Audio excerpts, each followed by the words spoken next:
Vamos a orar todos juntos, pidiéndole al Señor su bendición en este día sobre nosotros.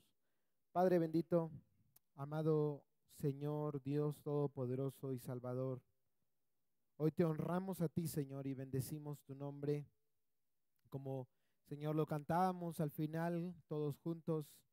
Aquí estamos, Señor, delante de ti.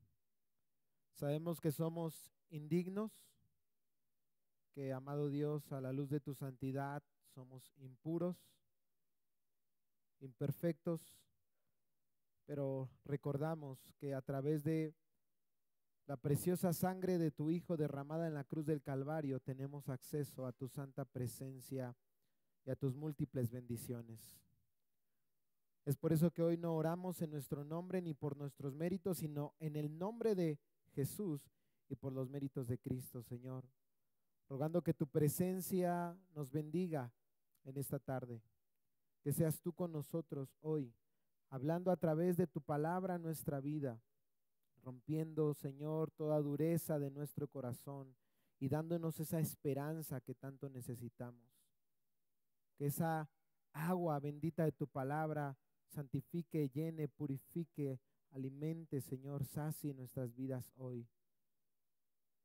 Padre, aquí estamos delante de ti, reconociendo que sin ti nada somos y nada podemos hacer. En el nombre de Jesús es que oramos y te damos gracias. Amén. Entonces leamos Tito capítulo 2, versículo 1 al 10. Dice así la palabra de nuestro Dios: pero en cuanto a ti, enseña lo que está de acuerdo con la sana doctrina.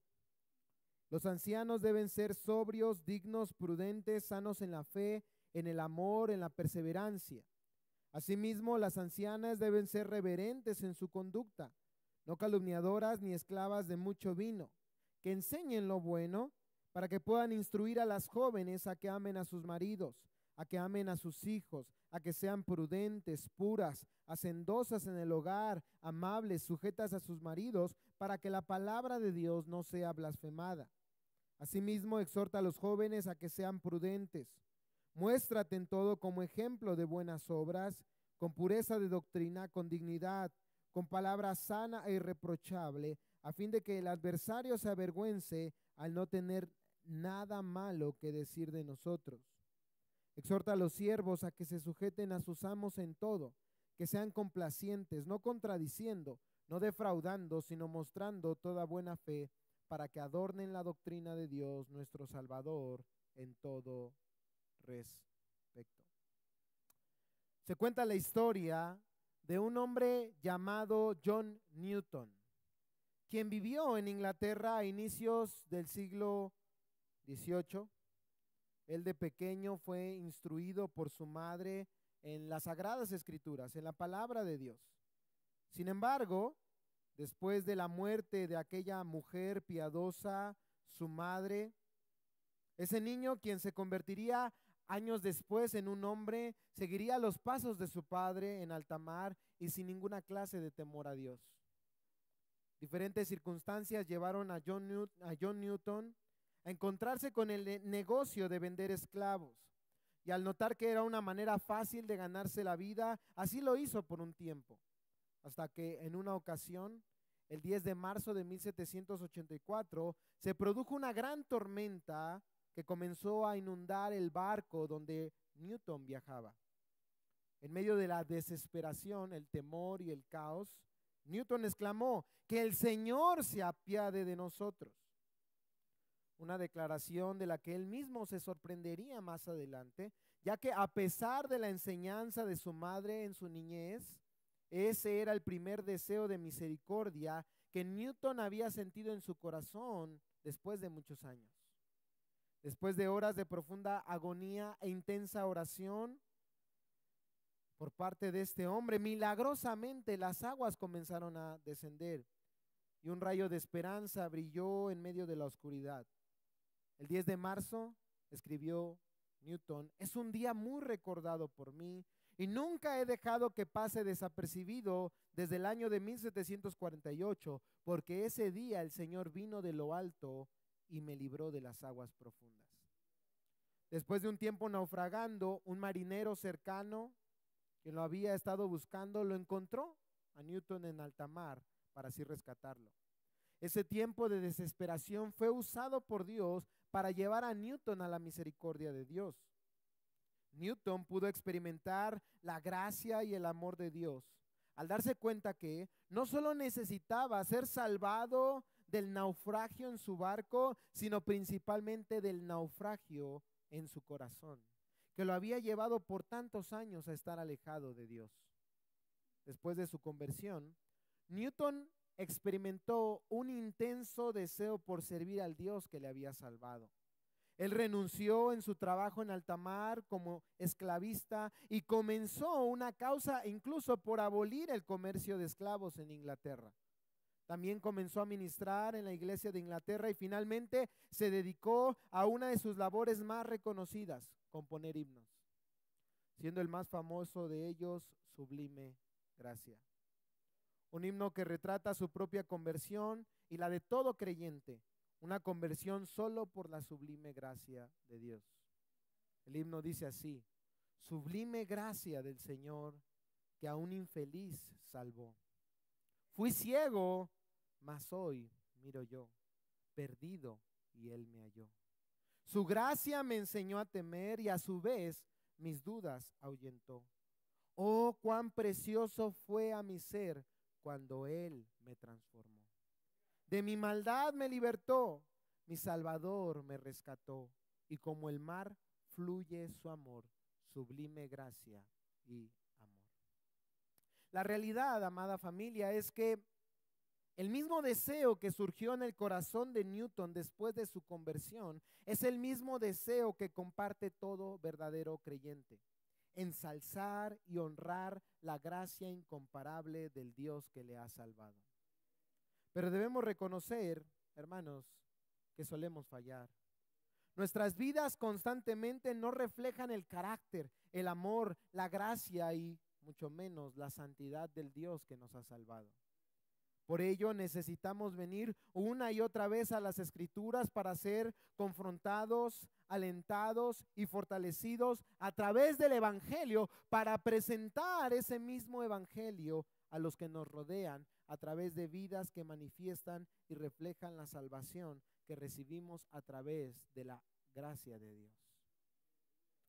En este pasaje que nosotros acabamos de leer, Pablo exhortó a Tito a enseñar a las familias cretenses la vida que está de acuerdo a la sana doctrina, con el propósito de que a través del testimonio correcto de cada integrante de familia, el evangelio fuera predicado eficazmente entre los que no conocían a Dios. En estos versículos nosotros aprenderemos cómo ser, y recuerda lo que así se titula esta parte de la predicación: cómo ser una iglesia que modela eficazmente el evangelio. Número 1, dijimos la semana pasada, a través del buen testimonio de los mayores. A través del buen testimonio de los mayores, porque estudiamos el versículo 1, el versículo 2 e incluso el versículo 3, que dice así: pero en cuanto a ti, enseña lo que está de acuerdo con la sana doctrina. Los ancianos deben ser sobrios, dignos, prudentes, sanos en la fe, en el amor, en la perseverancia. Asimismo, las ancianas deben ser reverentes en su conducta, no calumniadoras ni esclavas de mucho vino, que enseñen lo que es ¿qué? Bueno. Entonces, otra vez, ¿cómo podemos ser una iglesia que modela eficazmente el evangelio? Dijimos la semana pasada, número 1, a través del buen testimonio de los mayores. Pero también tenemos una segunda manera, y esto es a través del buen testimonio de los jóvenes. E incluso veremos una tercera manera, a través del buen testimonio de los que son empleados. Pero bueno, consideremos el punto número 2, ya habiendo considerado la semana el punto número 1, a través de los jóvenes, a través del buen testimonio de los jóvenes. Y yo sé que deberíamos estudiar lógicamente el versículo 4 y el versículo 5, pero me gustaría saltarnos al versículo 6 y de una vez les invito, ¿verdad? Va a haber un programa especial para las madres el siguiente domingo. Entonces, aprovechando que el siguiente domingo es cercano al 10 de mayo, bueno, quisiera tocar los versículos 4 y 5 en ese día, si así Dios nos permite. Entonces saltemos al versículo 6 y versículo 7, que también es parte de este segundo punto a través del buen testimonio de los jóvenes. Y dice así, versículo 6 al versículo 8, asimismo, exhorta a los jóvenes a que sean, ¿qué? Prudentes. Muéstrate en todo como ejemplo de buenas obras, con pureza de doctrina, con dignidad, con palabra sana e irreprochable, a fin de que el adversario se avergüence al no tener nada malo que decir de nosotros. El texto inicia diciendo asimismo, lo que indica que lo que viene a continuación, al igual que todo lo anterior, no es una opción, recuérdalo. Esto no es una opción, sino es un deber de todo aquel que dice conocer el evangelio y la sana doctrina. Ese mensaje, el mensaje del evangelio, el mensaje de la sana doctrina que nos enseña que Dios salva verdadera y genuinamente, que Dios tiene poder para no solo preservar del futuro o en el futuro a las personas de la condenación eterna, sino también tiene poder en el presente para transformar los corazones y traer una vida nueva a las personas. Pablo le dice a Tito, asimismo exhorta, ¿a quiénes? A los jóvenes. Entonces debemos preguntarnos, bueno, ¿y quiénes son los jóvenes? En tiempos antiguos, hermanos, el inicio de la juventud no era del todo claro, ya que los niños eran iniciados en la vida adulta desde edades muy tempranas, 12 años, por ejemplo. Entonces, este término puede hacer referencia a un varón mayor de 12 años, pero a su vez también a alguien que tenía incluso hasta 40 años, como es el caso de Timoteo, a quien Pablo, tú lo recuerdas en su primera carta, llama a Tito joven, cuando él tenía alrededor de 35, 40 años. Entonces, si podemos darnos cuenta, en todo este pasaje de Tito 2, 1 al 10, Pablo está abordando el deber de cada integrante de familia. La semana pasada dijimos que un anciano se refería a alguien mayor de 40 años, ¿no es cierto? Ahora los jóvenes son los menores de 40 años. Nosotros actualmente diferenciamos distintas etapas de la vida después de la infancia. Decimos, bueno, hay adolescentes, hay jóvenes, hay adultos y hay ¿qué? Ancianos. Pero Pablo al decir ancianos y jóvenes está abarcando todas esas distinciones. Adolescentes, jóvenes, adultos y ancianos. Entonces, si tú eres un adolescente, un joven o un adulto, este mensaje es para ti. Y tú dirás, bueno, yo no soy ni joven, ni adolescente, ni adulto, pero tienes jóvenes, adultos, adolescentes a tu alrededor, los cuales necesitan tu consejo. Y el mejor consejo que les puedes dar es el consejo de la palabra de Dios. Entonces, ¿cuál es el primer deber de los jóvenes para modelar eficazmente el evangelio al mundo? Dice Pablo, deben ser ¿cómo? Observa tu Biblia. Prudentes, exactamente. Si observas, esta característica es tan importante que se ha pedido no solo de los jóvenes, sino también, versículo 2, de los ancianos. Y también incluso en el versículo 5 de las jóvenes. Lo hemos dicho ya en una anterior ocasión, pero lo repito. Una persona prudente es una persona sana de mente y corazón, dueña de sí mismo, sobria y sensata, que tiene sus pasiones, convicciones y prioridades controladas, equilibradas y bien establecidas. Es interesante que Pablo, hermanos, resalta esta característica como primordial en la vida de los jóvenes varones, ya que normalmente somos los jóvenes varones quienes estamos caracterizados no por el autocontrol y el dominio propio, sino todo lo contrario, por el desenfreno, ¿no es cierto? Las pasiones desordenadas. Pero es importante entonces recordar, hermanos, que hay una diferencia en nosotros, los que hemos creído al evangelio. Y la diferencia no es que somos mejores que los de allá afuera, muy probablemente somos peores. Pero por la gracia de Dios, Dios nos ha amado y envió a su Hijo a morir por nosotros en la cruz del Calvario.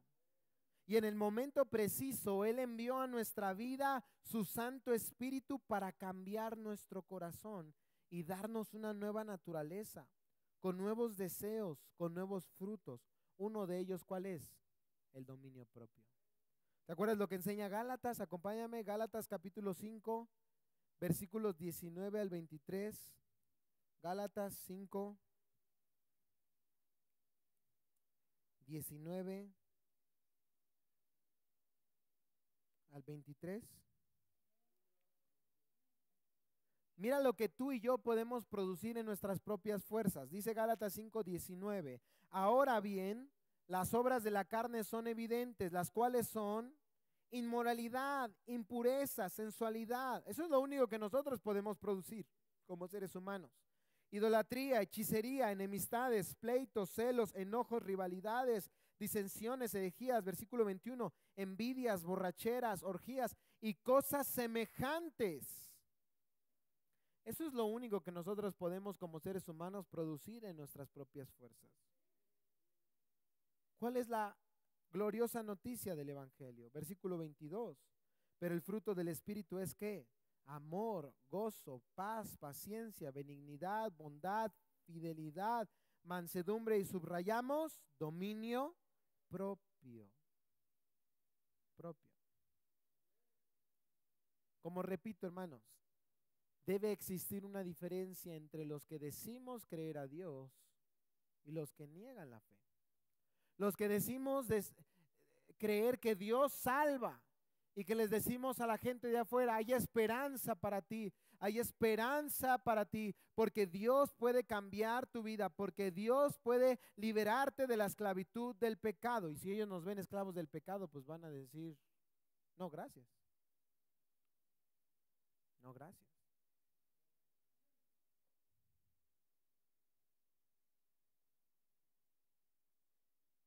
Pero a través del poder del Evangelio, hermanos, realmente nuestras vidas pueden ser transformadas. Es por eso la necesidad de una y otra vez recordar. Si tú vas a Tito, por favor, es importante no desconectar todo lo que estamos estudiando con lo que dice Tito capítulo 2, versículo 11 al versículo 13, o hasta el versículo incluso 14. Tito 2, 11 al 14. Porque la gracia de Dios se ha manifestado trayendo salvación a todos los hombres, enseñándonos que negando la impiedad y los deseos mundanos vivamos en este mundo sobria, justa y piadosamente, aguardando la esperanza bienaventurada de la manifestación de la gloria de nuestro gran Dios y Salvador Cristo Jesús. Él se dio por nosotros, ¿para qué? Para redimirnos de toda iniquidad y purificar para sí un pueblo para posesión suya, celoso ¿de qué? De buenas obras. ¿Qué es lo que nos da el poder para modelar eficazmente el Evangelio? El Evangelio mismo. Una iglesia que modela el Evangelio es una iglesia que conoce el Evangelio.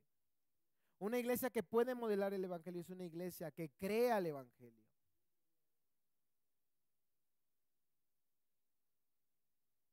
Y bueno, podríamos pensar que aquí se termina lo que se pide de los jóvenes, pero no es así. Pablo a continuación, en el versículo 7, le va a pedir a Tito, como joven que es él, ser un ejemplo para otros de una vida que modela el Evangelio. Entonces lo que Tito ejemplificaría también se demandaba de los otros jóvenes. Versículo 7, Tito 2, 7. Muéstrate en todo como ¿qué? Como ejemplo.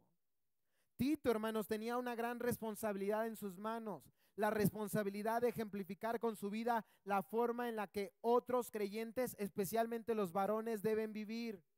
Pero si somos sinceros, esa no es solo responsabilidad de unos cuantos, sino de todos aquellos que dicen ser cristianos. Lamentablemente muchos que dicen ser creyentes son conocidos no por su manera ejemplar de vivir, sino todo lo contrario, por vivir vidas dobles, llenas de hipocresía, de maldad. Son como aquellos escribas y fariseos de los que el Señor decía, acompáñame, Mateo 23, versículo 1 al 3, lo siguiente. Mateo 23, 1 al 3. Cuando lo tengas, di amén. Mateo 23, 1 al 3. Entonces Jesús, Habló a la muchedumbre y a sus discípulos. Los escribas y los fariseos se han sentado en la cátedra de Moisés, un lugar desde donde se enseñaba la ley de Dios, la Torá, Pentateuco, los profetas, los salmos. De modo, dice Jesús, que hagan y observen todo lo que les digan, porque si ellos enseñaban palabra de Dios, pues era palabra de Dios y se tenía que obedecer. Pero ¿qué dice Jesús? Y resaltamos, pero no hagan conforme a sus obras, porque ellos dicen y ¿qué? Y no hacen. Eran hipócritas. Bueno, la hipocresía no debería ser, no debe ser algo que caracterice a los que han creído al Evangelio. Porque nosotros servimos a un Dios que no miente, un Dios verdadero, un Dios que transforma y salva la vida de las personas. Tito tenía que ser no un hipócrita, sino un ejemplo para todos los que le rodeaban, especialmente para los hombres. Pues, escúchame bien, uno de los mejores servicios que podemos hacer a los demás, si les amamos, es dándoles ejemplo de cómo vivir una vida que agrada a Dios. Y repito, esto es responsabilidad de todos. Nos gusta siempre decir, es que tú tienes que ser ejemplo, ¿no? Preocúpate por tu vida. A mí me da tristeza ver a padres pidiéndole a sus hijos que sean ejemplos para ellos. Es que tú vas a la iglesia, es que tú eres cristiano. Ay. Pues se lave la boca con chile y ajo, porque les va a doler más que lo que les va a pasar en el infierno. Porque a ese lugar van los hipócritas, al infierno, hermanos. Que Dios tenga misericordia de nosotros. No pienses en los demás hoy, piensa en ti. Pensemos en nuestra vida. ¿Dónde tenía que ser ejemplo específicamente Tito? Dice, volviendo a nuestro pasaje, Tito 2:7, muéstrate en todo como ejemplo de ¿qué? De buenas obras. Hermanos, amada familia, es verdad que no somos salvos por nuestras obras, somos salvos únicamente por la obra de Cristo. Pero también es verdad que aunque no somos salvos por nuestras buenas obras, sí somos salvos para buenas obras. Es verdad que no somos salvos por nuestras obras, pero ¿qué crees? Sí seremos juzgados por nuestras obras. Mira lo que dice Apocalipsis capítulo 20, versículos 11 al 13. ¿Y sabes por qué es esto? Porque las palabras no manifiestan quién es una persona, son los hechos que hablan por sí mismos. Mira lo que dice Apocalipsis capítulo 20, versículo 11 al 13. Apocalipsis capítulo 20, versículo 11 al 13. Vi un gran trono blanco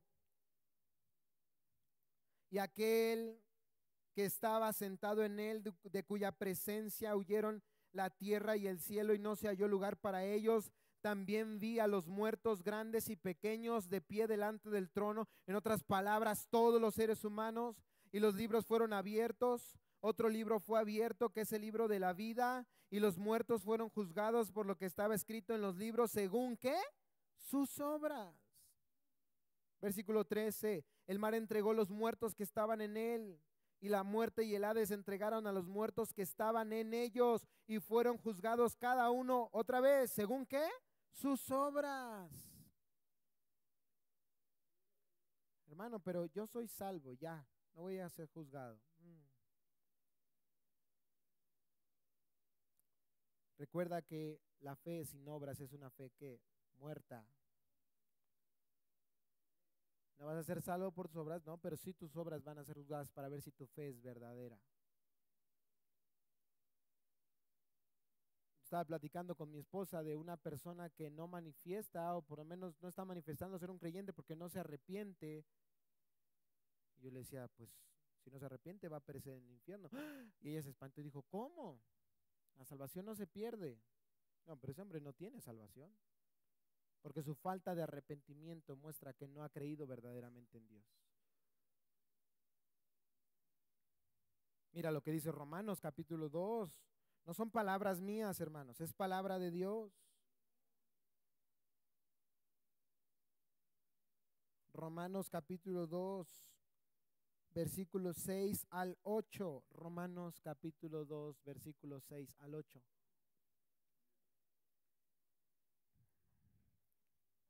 Él pagará a cada uno conforme a sus ¿qué? Obras. O sea, es clara la palabra de Dios. A los que por la perseverancia en hacer el bien buscan gloria, honor e inmortalidad, ¿qué les dará? Vida eterna. Pero a los que son ambiciosos y no obedecen a la verdad, sino que obedecen a la injusticia, ira e indignación. ¿Te das cuenta?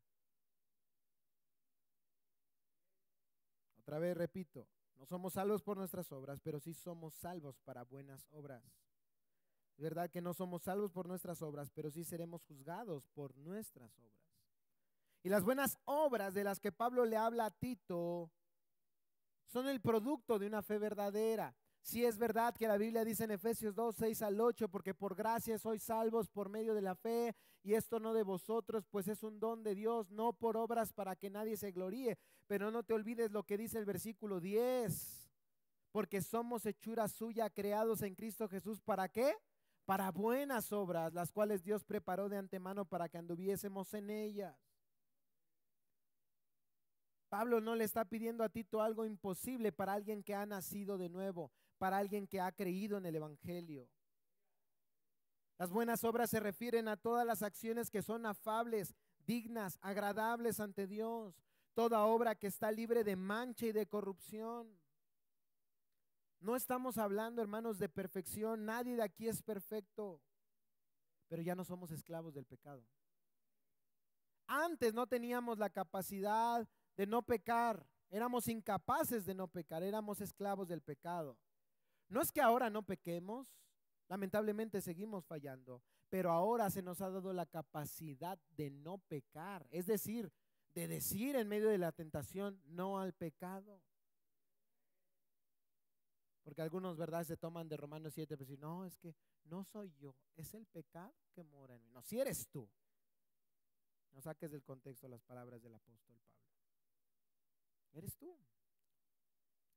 Santiago lo dice claramente, ninguno que es tentado diga que es tentado de Dios o de cualquier otro lugar. No, es tentado por sus propias concupiscencias, por sus propios deseos.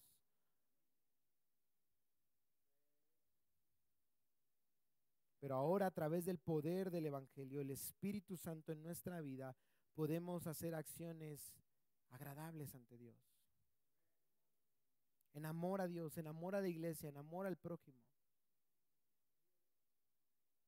La vida de Tito, hermanos, al ser ejemplo en buenas obras, haría un contraste tremendo con la de los falsos maestros. ¿Te acuerdas lo que dice Tito 1:16? Tito 1:16, hablando acerca de los falsos maestros. Ellos profesan conocer a Dios, pero ¿qué pasa con sus hechos? Lo niegan a Dios, siendo abominables y desobedientes, y escucha bien, inútiles para cualquier obra buena. No somos conocidos por ser mentirosos, sino por hablar con la verdad. El mundo odia, pero nosotros amamos. Algunos de nuestros compañeros de trabajo roban, pero nosotros somos honrados. Y esto lo hacemos con el propósito de ¿qué? Que sea la gloria de Dios.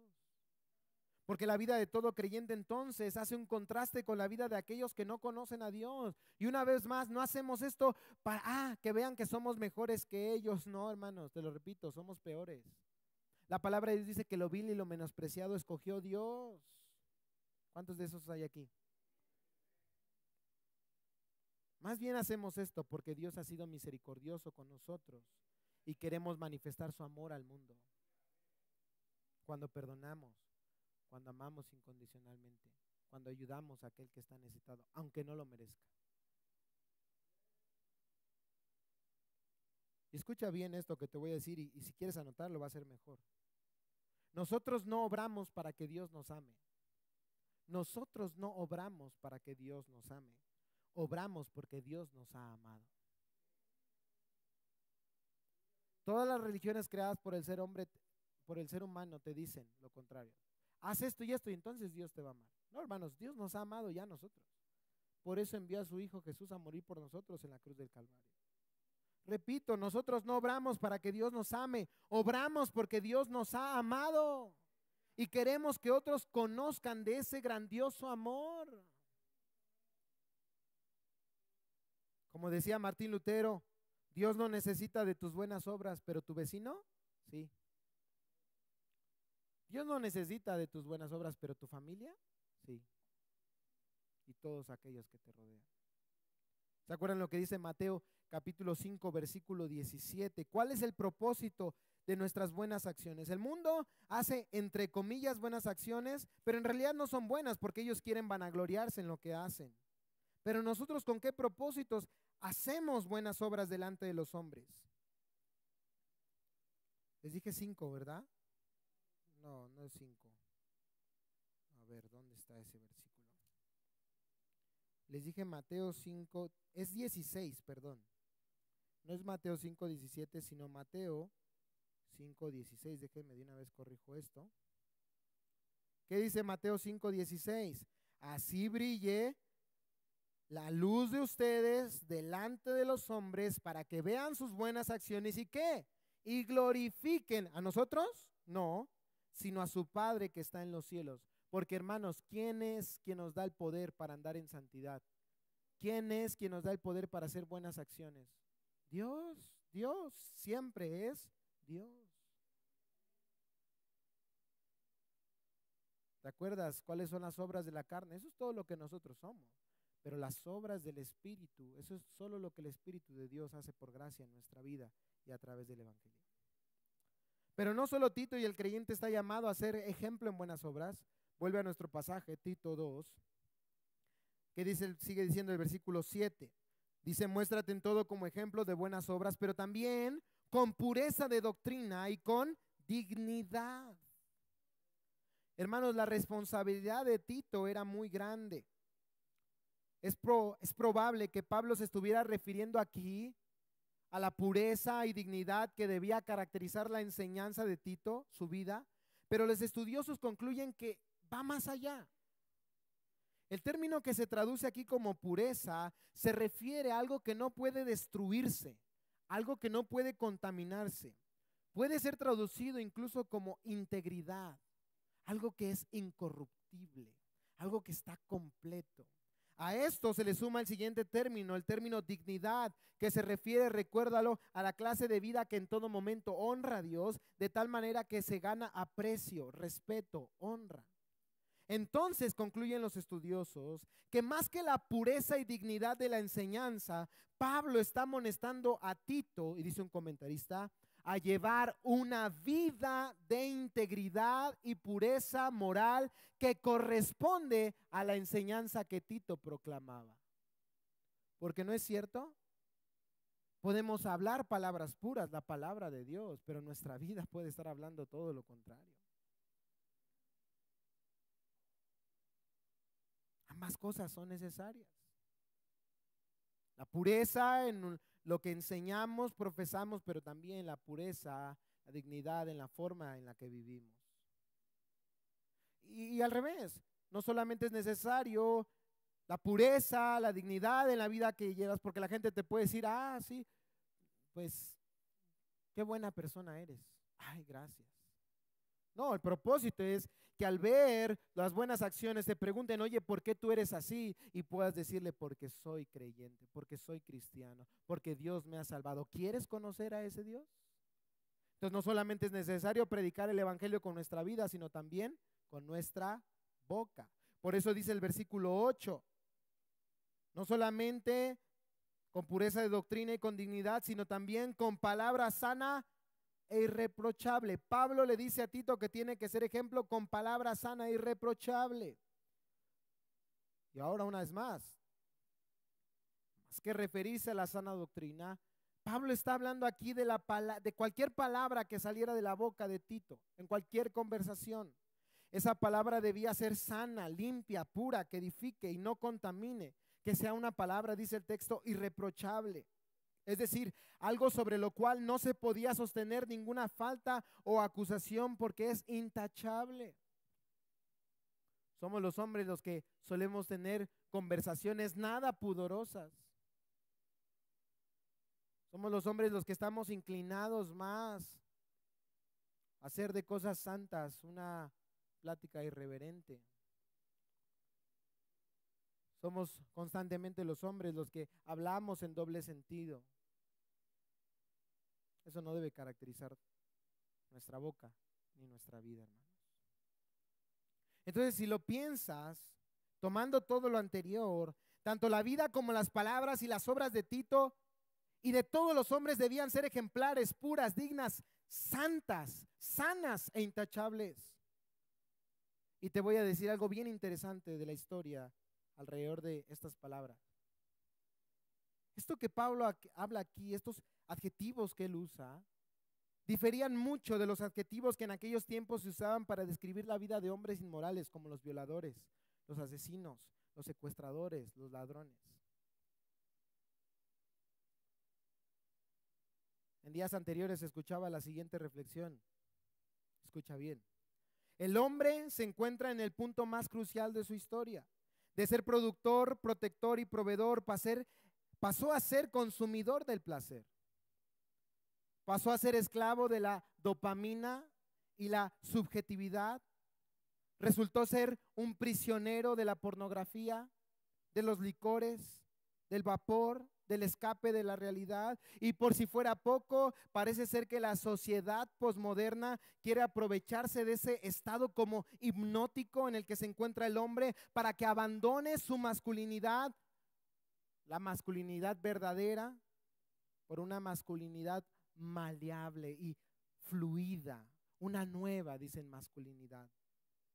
Tras de que el hombre tiene problemas que solucionar, adicciones con las que lidiar y caminos que recorrer, ahora resulta que un grupo minoritario quiere imponerle al hombre qué pensar. Un grupo que ni siquiera sabe definir qué es una mujer y qué es un hombre. Y si el hombre no hace o piensa lo que la minoría exige, está tachado de machista, misógino, sexista, opresor, etc. Y esta reflexión concluía con un llamado a recuperar las cualidades masculinas. Y entonces fue cuando me pregunté, bueno, ¿cuáles son las cualidades que a un hombre le hacen verdaderamente ser masculino? Le voy a tratar de decir esto lo más claro posible. El feminismo actual, el radical, no exige igualdad. El feminismo actual quiere que la mujer esté por encima del hombre. Pero en un principio, y hace ya bastantes años, el feminismo abogaba por una causa justa. Por mucho tiempo, el hombre, usando la fuerza que naturalmente posee, abusó y en muchos casos sigue abusando de la mujer.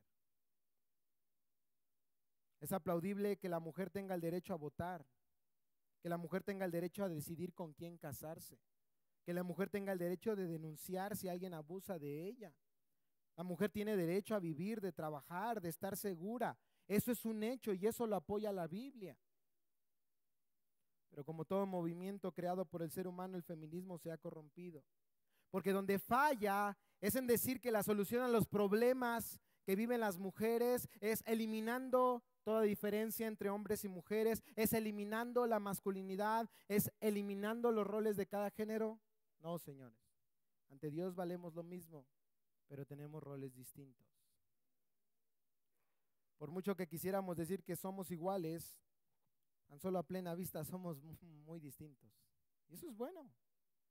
Cada sexo tiene algo muy especial y único dado por Dios. Por eso quiero ser claro. No es que antes se vivía de acuerdo al orden de Dios y entonces ahora el feminismo radical quiere derrocar eso. No. Golpear a una mujer, abusar de ella, violarla, matarla, eso no tiene nada que ver con el diseño de Dios. Por eso insisto, hermanos, en que lo que necesitamos no es que el hombre deje de ser hombre o menos masculino, sino todo lo contrario. Porque un hombre, recuérdalo, verdadero, un hombre bíblico, un hombre masculino no es el que abusa, el que golpea, el que discrimina, el que viola, el que mata. Esos pueden ser cualquier cosa, pero hombres no son. Hombre es, como lo dice aquí Pablo, alguien que es prudente, ejemplar, puro, respetable, intachable. Alguien que domina su espíritu, que está dispuesto a morir a sí mismo y a sus deseos con tal de ver bien a su esposa, a sus hijos, a su familia. Hombre masculino es el primero en servir, el primero en levantarse, el primero en orar, el primero en guiar a otros a conocer a Dios. Hombre no es el que le dice a la mujer, bueno, es que a ti lo que te toca en la casa es lavar los platos, planchar y cuidar a los niños, y a mí me toca hacer. No, pero eso no lo dice la Biblia, ¿eh? Las tareas del hogar son responsabilidad de todos, y principalmente, ¿sabes de quién? De los hombres, porque somos la cabeza del hogar, ¿no es cierto? Hombre no es el que tiene 3 mujeres, es el que tiene la capacidad para ser fiel solo a una. Hombre es el que pase lo que pase, no abandona a su familia. Porque si somos hombres, si somos fuertes, si somos masculinos, es para proteger a nuestra familia.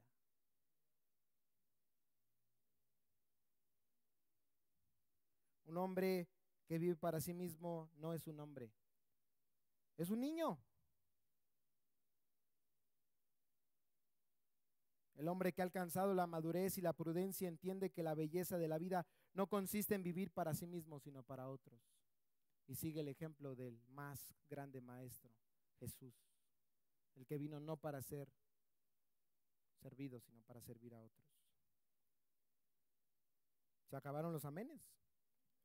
A lo mejor es porque no hay hombres. No, nos gustaba, ¿no? Cuando decían, no, tú eres el que manda y que la mujer se calle. No, ahí sí, tú amén. No, hermanos. Sí hay roles, sí debe haber sujeción, sí. Pero recuérdalo que el respeto se gana, la autoridad se gana con el ejemplo. Es lo que estamos estudiando hoy. No es por la fuerza física, es a través del amor, es a través del respeto, es a través del servicio. ¿Cuántos hombres hay aquí? Amén. Un hombre es aquel cuya mentalidad y fuerza inspira seguridad en los que lo rodean, en su esposa, en sus hijas, en sus hijos. Un hombre es aquel que entiende que hay una herencia más valiosa que la material, y es una herencia espiritual. Por eso, hermanos, entendamos que ningún movimiento social, llámese feminismo o cualquier otro, va a resolver los problemas de nuestra sociedad. Lo único que tiene poder para transformar nuestra vida, nuestra sociedad, nuestra ciudad y el mundo entero es el Evangelio de Cristo. Y nosotros debemos ser esos medios usados por Dios para traer un cambio sustancial a la vida de la gente que nos rodea.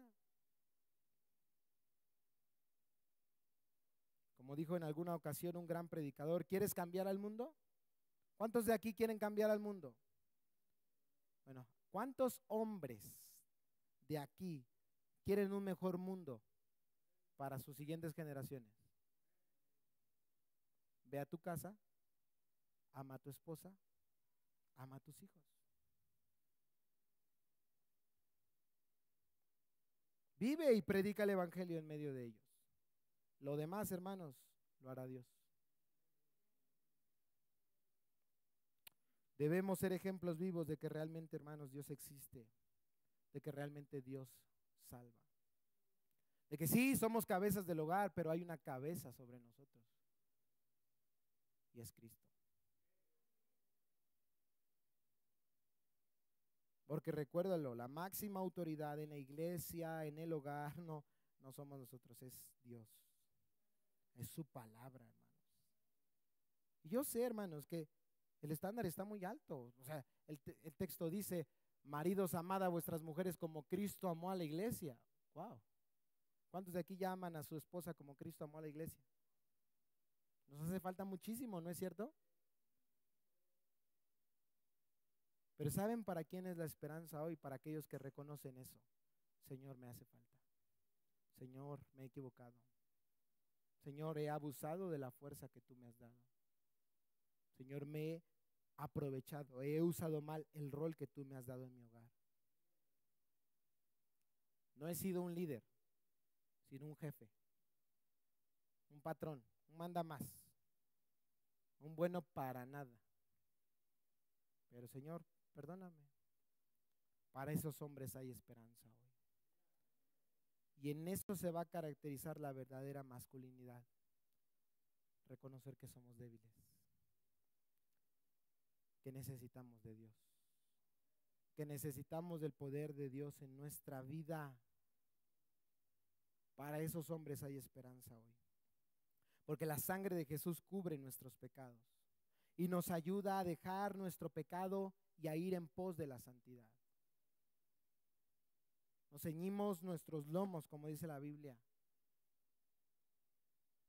Nos fajamos nuestros pantalones, como dice la cultura, la sociedad. Pero ¿sabe para qué? Para humillarnos ante Dios y decirle: Señor, ten misericordia de mí. Y por eso las mujeres casadas no dicen hoy: ya ves, y están codeando. No, porque tal vez no han sido las ayudas idóneas que deberían ser para ese hombre. Y el matrimonio es de dos, hermanos, no es de uno, es de dos. Y cada uno tiene una responsabilidad ante Dios. Y cada uno debe arrepentirse de su pecado y venir a Cristo. ¿Cuál es el propósito de todo esto? Miren cómo termina Pablo. Volviendo a Tito. Sí, el propósito era para hacer ejemplo a los otros hombres quienes debían llevar una vida de esa misma manera, pero dice el versículo 2, Tito 2, al final del versículo 8. A fin, ahí está el propósito, de que el adversario se avergüence al no tener nada malo que decir de nosotros. Aquí encontramos entonces uno de los tres propósitos que aparecen en todo este pasaje, Tito 2, 1 al 10, de por qué debemos modelar con toda nuestra vida como iglesia el evangelio. Recuerda que el mensaje de Jesús estaba siendo desacreditado en la isla de Creta. El adversario, o en otras palabras, todos aquellos que se oponían al evangelio, tenían muchas cosas malas que decir de aquellos que decían creer en Dios. Y yo te pregunto, si te has hecho la pregunta, ¿de qué piensan aquellos que te rodean acerca de Jesús? O mejor dicho, ¿qué es lo que tú les has hecho pensar?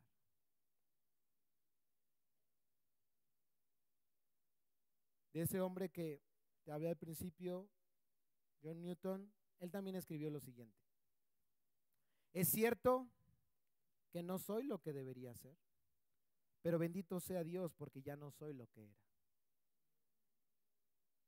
Dios me ha sacado misericordiosamente del profundo lodo cenagoso y ha puesto mis pies sobre la roca, Cristo Jesús.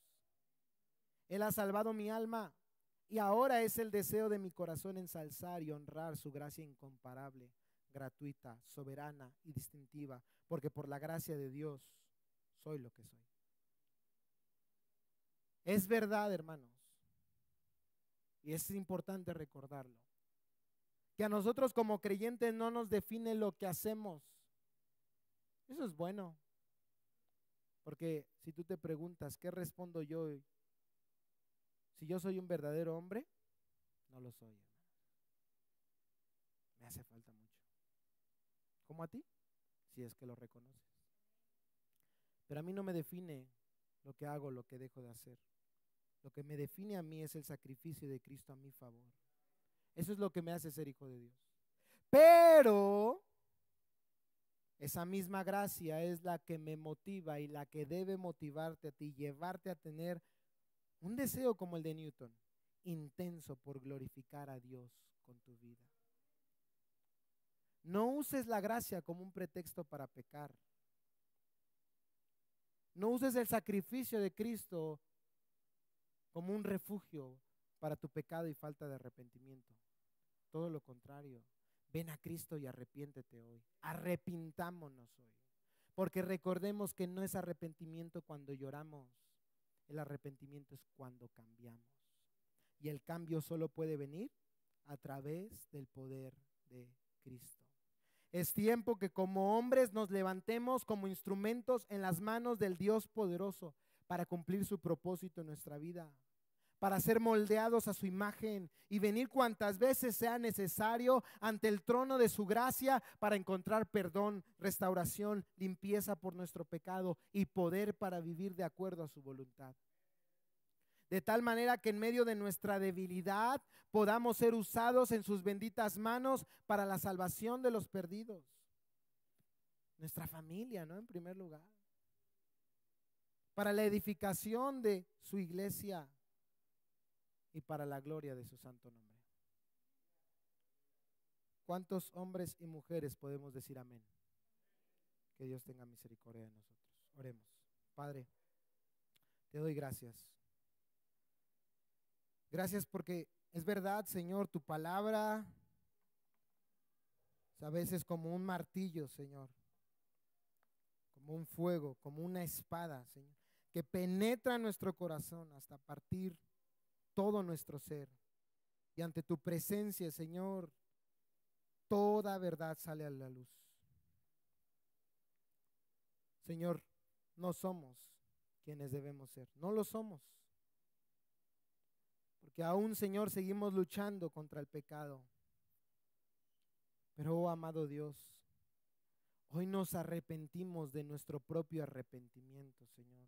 Porque muchas veces nuestro arrepentimiento no es arrepentimiento, es remordimiento. Porque tenemos temor a las consecuencias.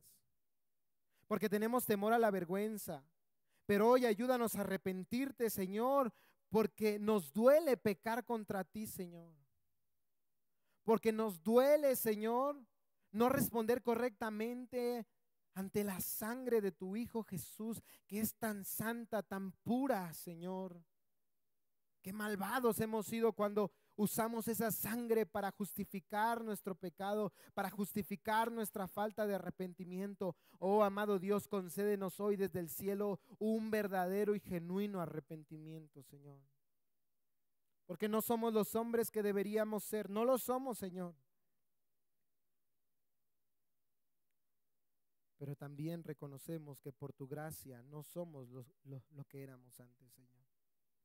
Y es una vez más a esa gracia a la que nos acercamos hoy, Señor, y venimos delante de ella, humillados delante de ti, Señor, pidiéndote perdón. Líbranos, sí, Señor, de la falta de arrepentimiento, pero también líbranos, Señor, de la incredulidad ante tu amor. Que podamos entender que hay un amor más grande que nuestro propio pecado, y es el amor tuyo, Señor, que es capaz de borrar nuestras iniquidades, echarlas al fondo de la mar para nunca más volverse a acordar de ellas. Que ese amor tan puro, tan grande, sea el que nos lleve, amado Dios, a vivir las vidas que a ti te agradan. Y que cuando fallemos, recordemos que tú no nos amas por lo que hacemos, que tú no nos amas por lo que dejemos hacer. No, tú nos amas por la obra de Cristo a nuestro favor. Y que una vez más, ese amor, Señor, sea el que nos levante, el que nos ponga de pie. Y por gratitud y amor, por ese amor, Señor, que tú nos has dado, vivir ante ti con toda obediencia y piedad. En el nombre de Jesús oro, Señor, con todos mis hermanos, y te doy gracias. Amén y amén.